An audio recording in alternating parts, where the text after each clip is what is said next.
90+ My Tuition App 5 മുതൽ +2 വരെയുള്ള Kerala syllabus പഠിക്കുന്ന കുട്ടികൾക്കായി ടെക്സ്റ്റ് ബുക്ക് അധിഷ്ഠിതമാക്കിയുള്ള ഡിജിറ്റൽ ട്യൂഷൻ. ഗൾഫ് ഫോക്കസിലേക്ക് വിശദമായി. UAE-യിൽ ഇന്ന് 1312 പേർക്ക് കോവിഡ് സ്ഥിരീകരിക്കുകയും 1500 പേർ രോഗമുക്തി നേടുകയും ചെയ്തു. രാജ്യത്ത് 6 മാസങ്ങൾക്ക് ശേഷം ആക്റ്റീവ് കേസുകൾ 4000-ൽ താഴെയെത്തി.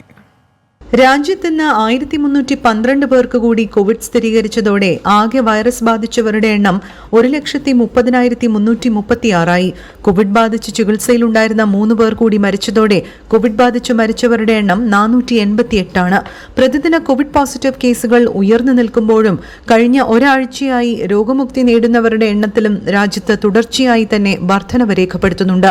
ഇന്ന് 1500 പേർ കൂടി സുഖം പ്രാപിച്ചതോടെ രോഗമുക്തി നേടിയവരുടെ എണ്ണം 1,26,147 ആയതായി UAE ആരോഗ്യ പ്രതിരോധ മന്ത്രാലയം അറിയിച്ചു. രാജ്യത്ത് നിലവിൽ 3701 പേരാണ് കോവിഡ് ബാധിച്ച് ചികിത്സയിലുള്ളത്. 6 മാസങ്ങൾക്കു ശേഷമാണ് രാജ്യത്തെ കോവിഡ് ആക്റ്റീവ് കേസുകൾ 4000-ന് താഴേക്ക് എത്തുന്നത്. കഴിഞ്ഞ 24 മണിക്കൂറുകൾക്കിടയിൽ 1,30,573 പരിശോധനകൾ കൂടി രാജ്യത്ത് നടത്തി. കോവിഡ് വ്യാപനം തുടങ്ങിയത് മുതൽ 12.9 ദശലക്ഷം പരിശോധനകളാണ് UAE-യിൽ ഇതുവരെ നടത്തിയത്. ഐശ്വര്യ, 24, ദുബായ്. കുവൈറ്റിൽ നിന്ന് 760 പേർക്ക് കോവിഡ് സ്ഥിരീകരിച്ചു. 4 മരണം റിപ്പോർട്ട് ചെയ്തു. രാജ്യത്ത് കോവിഡ് ബാധിതരുടെ എണ്ണം വർദ്ധിക്കുന്ന സാഹചര്യം കണക്കിലെടുത്ത് ഡോക്ടർ ബാസിൽ അൽ സബാഹിന്റെ നേതൃത്വത്തിൽ കോവിഡ് വാക്സിനേഷൻ നടപടികളുടെ മേൽനോട്ടത്തിനായി പ്രത്യേക സമിതി രൂപീകരിച്ചു. കുവൈറ്റിൽ കഴിഞ്ഞ 24 മണിക്കൂറിനുള്ളിൽ 760 പേർക്ക് കൂടി വൈറസ് ബാധ സ്ഥിരീകരിച്ചു.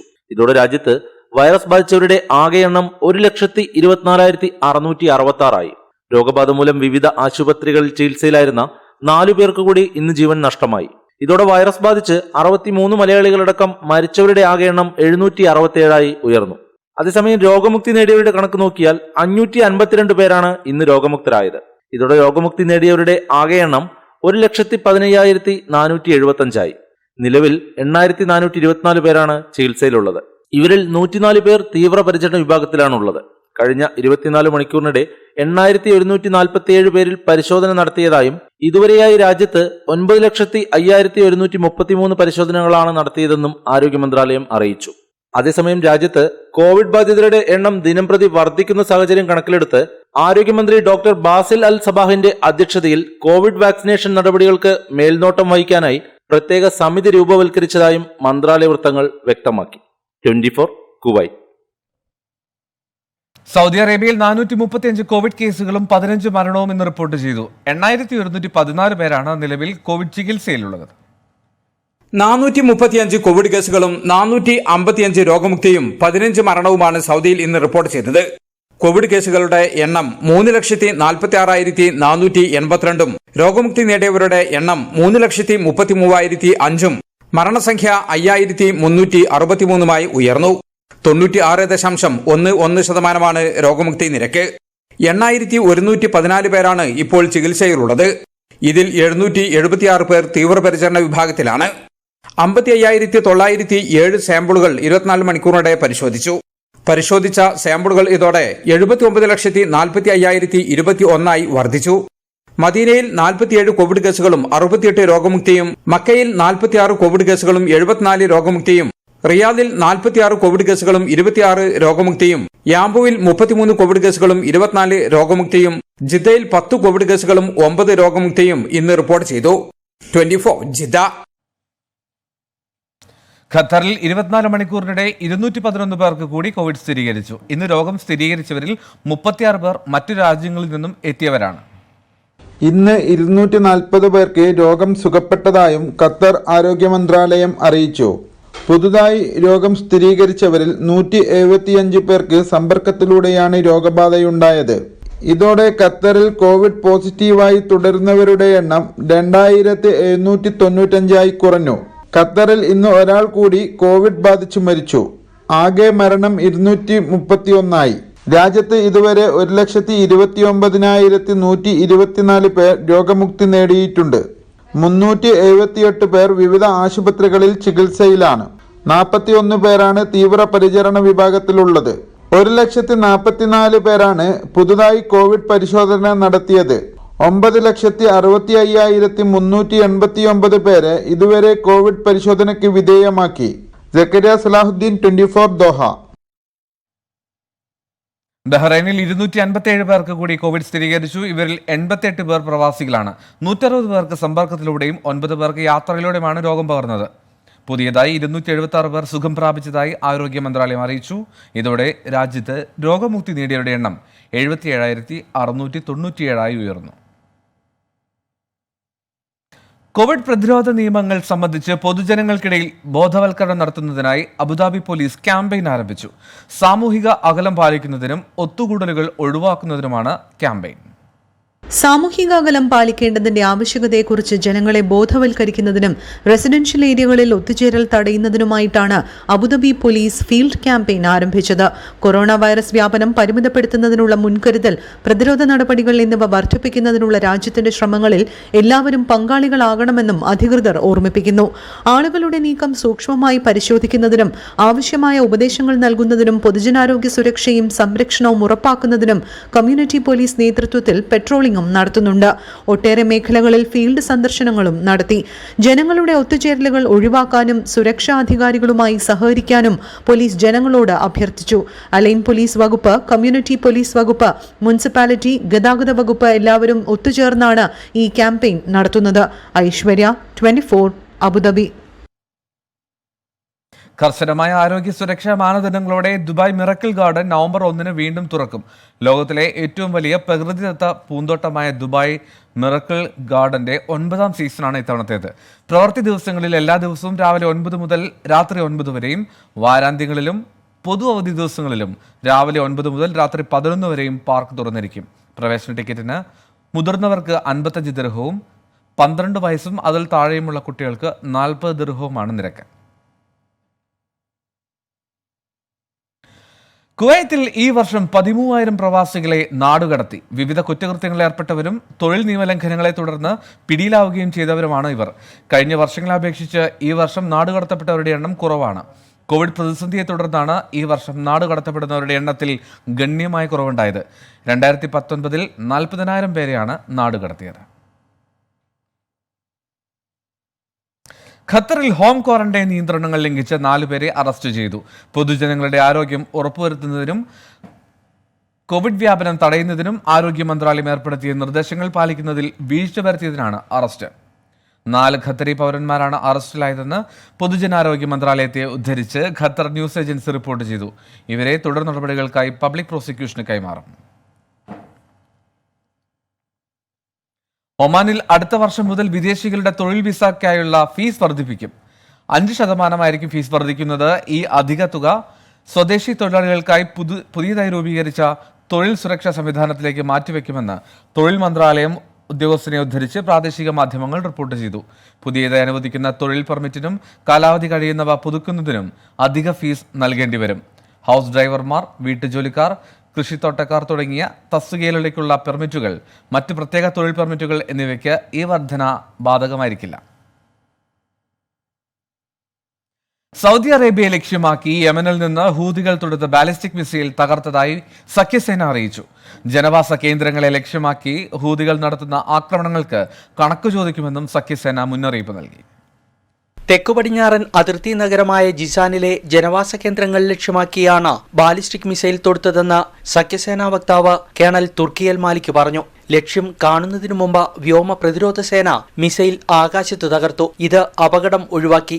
ജനങ്ങളുടെ സുരക്ഷ ഉറപ്പുവരുത്തുന്നതിനാണ് പരിഗണനയെന്നും സഖ്യസേന വ്യക്തമാക്കി. സ്ഫോടക വസ്തുക്കൾ നിറച്ച ഡ്രോണുകൾ ഉപയോഗിച്ച് ആക്രമണത്തിന് ശ്രമം നടന്നിരുന്നു.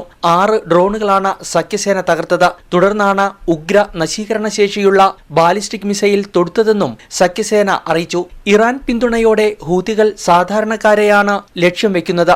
ഇത്തരം ഭീകരാക്രമണങ്ങളുടെ ആസൂത്രകരോട് കണക്ക് ചോദിക്കുമെന്നും സഖ്യസേനാ വക്താവ് മുന്നറിയിപ്പ് നൽകി. നസ്രുദ്ദീൻ വിജയ്, 24 റിയാദ്.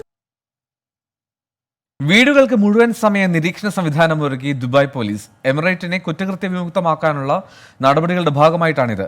വിവിധ രാജ്യക്കാരായ 5000 പേർ ഇതിനായുള്ള പുതിയ സ്മാർട്ട് നിരീക്ഷണ പദ്ധതിയുടെ ഭാഗമായതായി ദുബായ് പോലീസ് കുറ്റകൃത്യ നിരീക്ഷണ വകുപ്പ് തലവൻ കേണൽ റാഷിദ് അൽ ഹലാസി പറഞ്ഞു. പോലീസ് വെബ്സൈറ്റ് വഴിയും സ്മാർട്ട് ഫോൺ ആപ്പിലൂടെയും ഇതിനായി അപേക്ഷിക്കാം.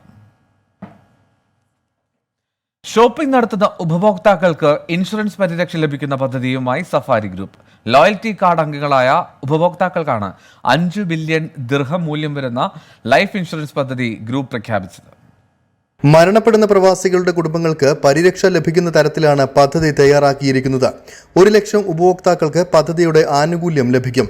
ഷാർജ സഫാരി മാളിൽ നടന്ന പരിപാടിയിൽ മൈ സഫാരി ലൈഫ് ഇൻഷുറൻസിന്റെ ഔദ്യോഗിക launching Safari group chairman Abubakar Madappatt, managing director Zainul Abideen, Sharjah Indian association president E P Johnson, Ashraf Thamarassery എന്നിവർ ചേർന്ന് നിർവഹിച്ചു. മിഡിൽ ഈസ്റ്റിൽ ആദ്യമായാണ് ഒരു റീറ്റെയിൽ ഗ്രൂപ്പ് ഇത്തരമൊരു പദ്ധതി നടപ്പാക്കുന്നത് എന്ന് സഫാരി ഗ്രൂപ്പ് അറിയിച്ചു. ഗോൾഡ്, സിൽവർ എന്നിങ്ങനെ 2 വിഭാഗത്തിലാണ് പദ്ധതി നടപ്പാക്കുക.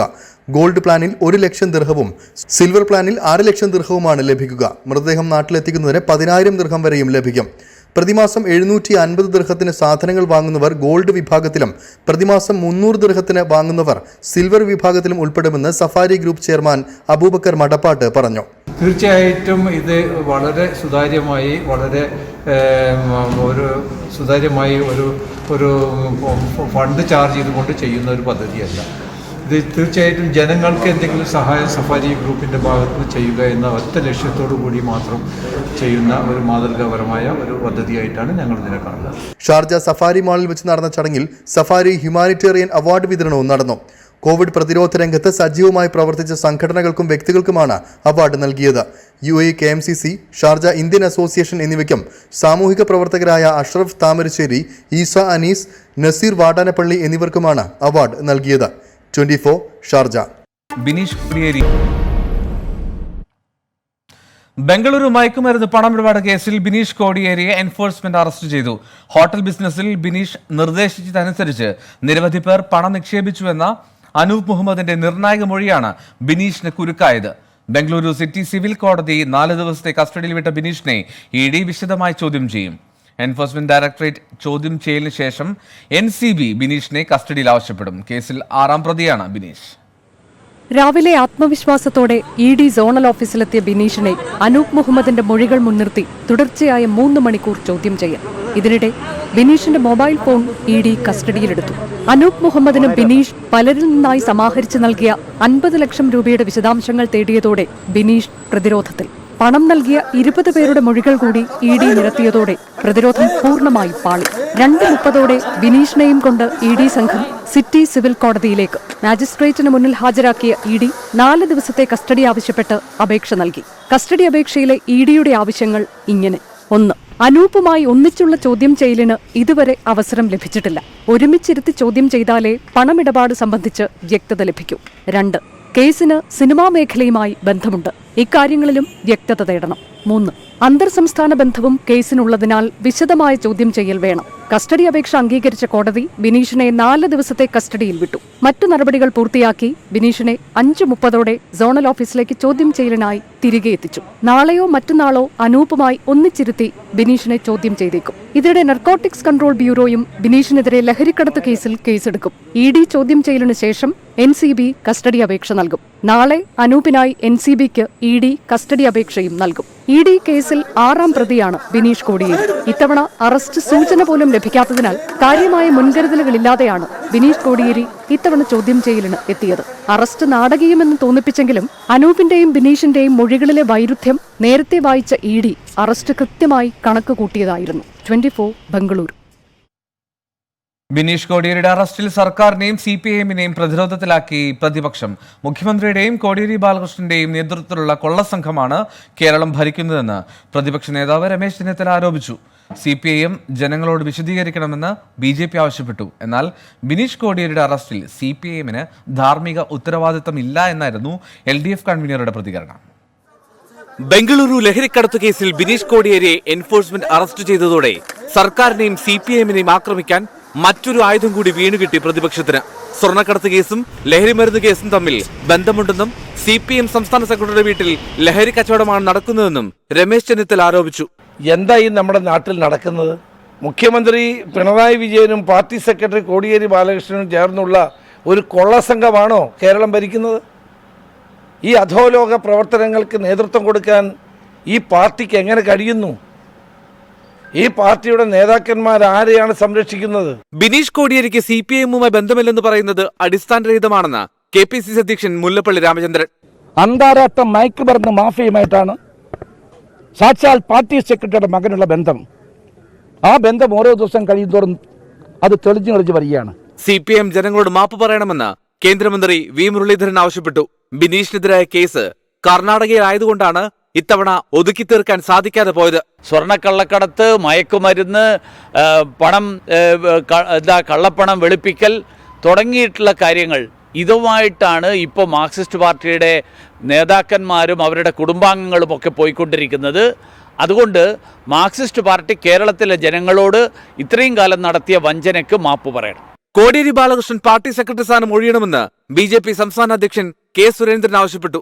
കോടിയേരി ബാലകൃഷ്ണനും ധാർമ്മികമായ ഉത്തരവാദിത്തം ഏറ്റെടുത്ത് രാജിവെച്ച് പാർട്ടിയെ മറ്റൊരാളെ ഏൽപ്പിക്കുകയാണ് വേണ്ടത്. ബിനീഷ് കോടിയേരിയുടെ തെറ്റിൽ പാർട്ടിക്ക് ധാർമ്മിക ഉത്തരവാദിത്തം ഏറ്റെടുക്കേണ്ട ആവശ്യമില്ലെന്നായിരുന്നു ഇടതുമുന്നണി കൺവീനറുടെ പ്രതികരണം. കോടിയേരിക്ക് ഒരു പെശക് വന്നാൽ ഞങ്ങളുടെ പെശകാണ്. ബിനീഷ് കോടിയേരിക്ക് ഒരു പെശക് വന്നാൽ അത് ഞങ്ങളുടെ പെശകല്ല, പാർട്ടിയുടെ പെശകല്ല. News desk 24.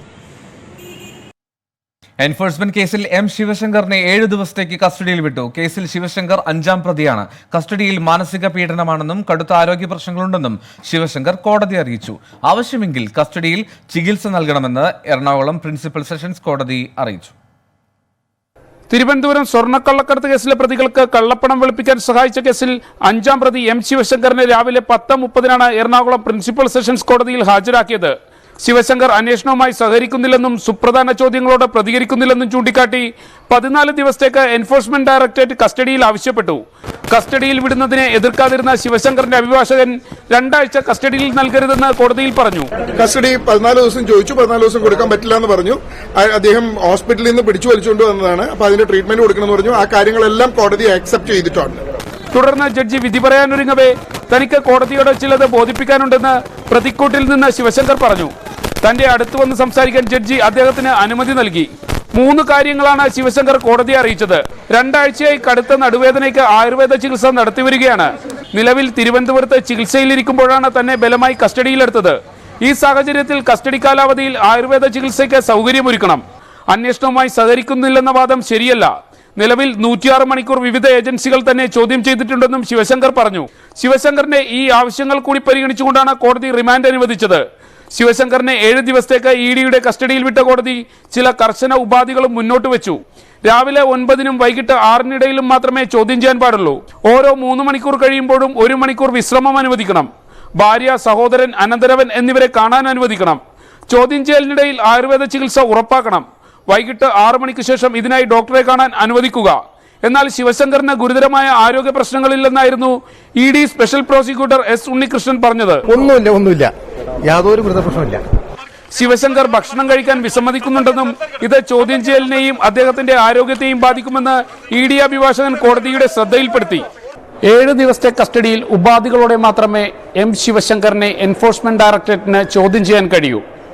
പക്ഷേ ഈ ചോദ്യം ചെയ്യലിൽ കൂടുതൽ കാര്യങ്ങൾ പുറത്തു കൊണ്ടുവരാൻ കഴിയുമെന്ന പ്രതീക്ഷയിലാണ് അന്വേഷണ സംഘം. ക്യാമറമാൻ യൂസഫ് കോട്ടയ്ക്കൊപ്പം സഹിന ടിനി, 24 കൊച്ചി. സംസ്ഥാനത്ത് ഇന്ന് 7020 പേർക്ക് കോവിഡ് ബാധ, 6037 പേർക്ക് സമ്പർക്കത്തിലൂടെയാണ് രോഗം ബാധിച്ചത്. 734 പേരുടെ രോഗ ഉറവിടം വ്യക്തമല്ല. സ്വകാര്യ ആശുപത്രികളിൽ കോവിഡ് രോഗികൾക്ക് 10% കിടക്കകൾ മാറ്റിവെക്കുമെന്ന് മുഖ്യമന്ത്രി പിണറായി വിജയൻ വ്യക്തമാക്കി. 54,339 സാമ്പിളുകളാണ് കഴിഞ്ഞ 24 മണിക്കൂറിനിടെ പരിശോധിച്ചത്. 7020 പേർക്ക് രോഗബാധ സ്ഥിരീകരിച്ചു. ടെസ്റ്റ് പോസിറ്റിവിറ്റി നിരക്ക് 12.91%. 6037 പേർക്ക് സമ്പർക്കത്തിലൂടെയാണ് രോഗം പടർന്നത്. 734 പേരുടെ സമ്പർക്ക ഉറവിടം വ്യക്തമല്ല. മറ്റു സംസ്ഥാനങ്ങളിൽ നിന്ന് വന്ന 168 പേരും 81 ആരോഗ്യ പ്രവർത്തകരും ഇന്ന് രോഗബാധിതരായി. 91,784 പേരാണ് നിലവിൽ ചികിത്സയിലുള്ളത്. 6037 പേർക്ക് സമ്പർക്കം മൂലമാണ് രോഗബാധയുണ്ടായത്. 734 ഉറവിടമറിയാത്ത ആളുകളുണ്ട്.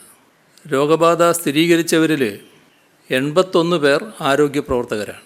തൃശൂർ 983, എറണാകുളം 802, തിരുവനന്തപുരം 789, ആലപ്പുഴ 788, കോഴിക്കോട് 692, മലപ്പുറം 589, കൊല്ലം 482, കണ്ണൂർ 419, കോട്ടയം 389, പാലക്കാട് 369, പത്തനംതിട്ട 270, കാസർഗോഡ് 187, ഇടുക്കി 168, വയനാട് 93 എന്നിങ്ങനെയാണ് ജില്ലകളിൽ ഇന്നത്തെ പുതിയ രോഗികൾ.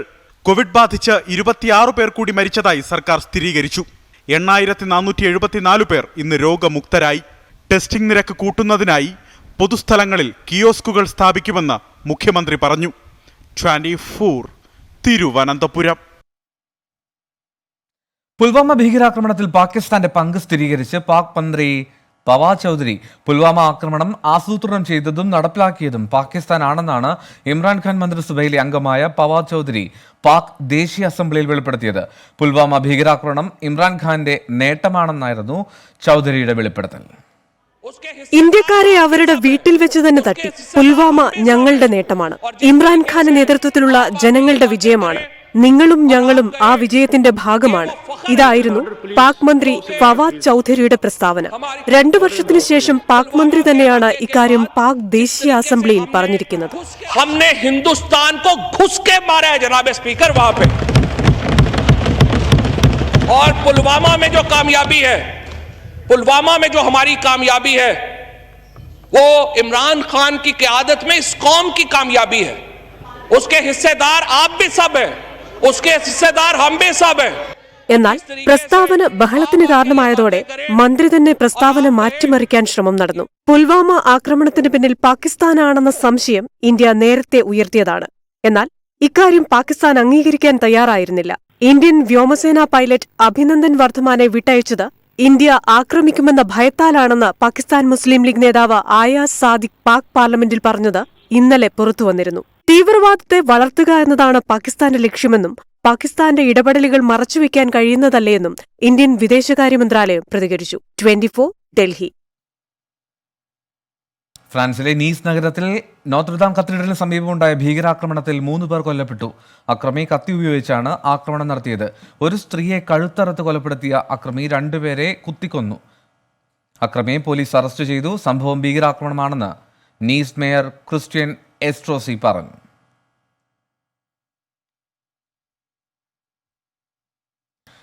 ഗൾഫ് ഫോക്കസ് ഇവിടെ പൂർണ്ണമാവുകയാണ്. കൂടുതൽ വാർത്തകൾക്കും വിശേഷങ്ങൾക്കുമായി www.24news.com സന്ദർശിക്കുക.